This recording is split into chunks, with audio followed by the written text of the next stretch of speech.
So, David, what we're saying then is that the chroniclers of what we've been told may have been real events through the years, and some people have claimed they're stories. Actually, whether they were real events or whether they were stories, you are saying that the people who actually scripted this down were guided by natural cycles. Now, I can understand that when you're talking about the rising and setting of the sun, but when you're talking about a complex story from Greek mythology, how on earth do you make those celestial tie-ins? How does that work? That's a real headache-inducing task, isn't it?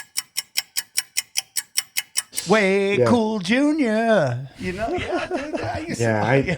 Sam, you're dating yourself there. I do. Rat. Hey, brother, I have 2 kids. I'm done. Stick a fork in me. I'm fine with it, dude.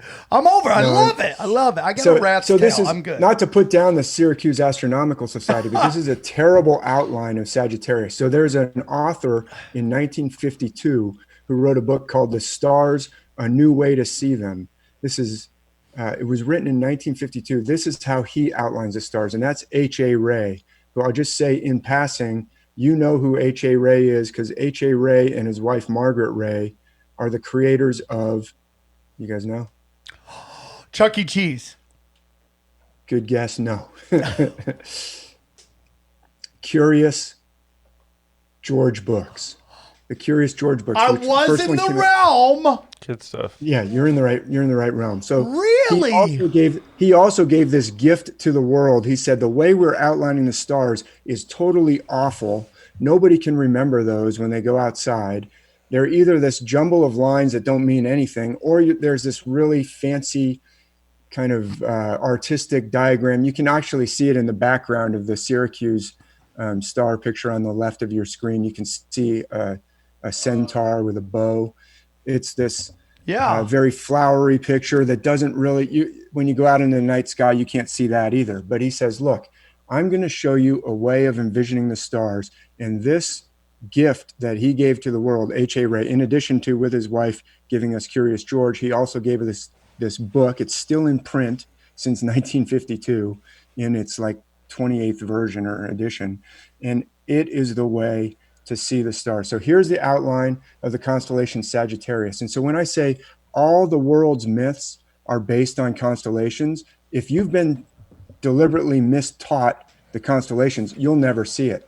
But if you use, I don't know if H.A. Rey was tied in to the ancient system or if he just got it from, the universe gave it to him, or if he said, hey, this needs to be published now because World War II, they're trying to kill everybody. I'm going to publish this. I don't know, but he didn't publish it too long after World War II. Now, let me show you. It's the same stars. Mm-hmm. They've just deliberately or ignorantly made them you could not see the figure with those outlines. It's like for sure. It's like they connected it in the worst possible way. Now, let me take you to Boston. This is the Museum of Fine Art in Boston. That's me in 2016, just to show you how big. You haven't aged, bro. You actually look better. Oh, thank you. Thank you, Sam. This is, you too. This is a painting from like 450 BC. This is the name vase of this painter. We don't even know the painter's name. They call this painter the Pan Painter. That's what they do with these ancient Greek painters. But look, this is actually a scene from myth. This is the goddess Artemis, Diana in Roman myth, and Artemis in Greek. She's slaying this unfortunate hunter named Actaeon. You can kind of see on the right side, the vase is curving. He's being eaten alive by his own hounds because he saw the goddess bathing and he couldn't take his eyes off of her. And she said, oh, you like watching me while I'm bathing? Well, too bad for you. And look at the outline of the goddess Artemis from this beautiful painting. This obviously a master artist from 450 BC. Yeah, that looks exactly like it. Holy shit. I shouldn't use that language with this show. Holy cow. And look at that. And look at the tail is at the bottom of the tail of the dog. Looks exactly where you see. Nice. Sam, that's the Southern Crown, which is actually Corona Australis is its name, the constellation's name, Corona Australis. That's the southern crown. We'll take a look at the northern crown a little later, but look at the angle of her body. Look at look at her feet. Look at just her posture. She's kind of walking in one direction and looking back in the other direction. That is a characteristic of figures who associate with the constellation Sagittarius, Okay. walking in one direction, looking the other way. I have to just explain this to the audio version of this for you listening in your earbuds. Basically, it is a goddess. Think of your typical goddess.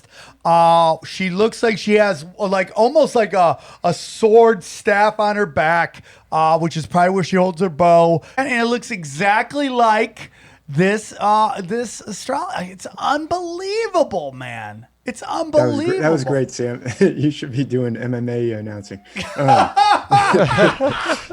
Yeah, if you're listening, you want to tune into the YouTube version eventually and see the visuals. But look at even the angle that she's holding her bow. Yeah. There's different ancient artwork where the bow is at a different angle if it lines up with the constellation Orion, because he's got a bow also, but it's at a different angle.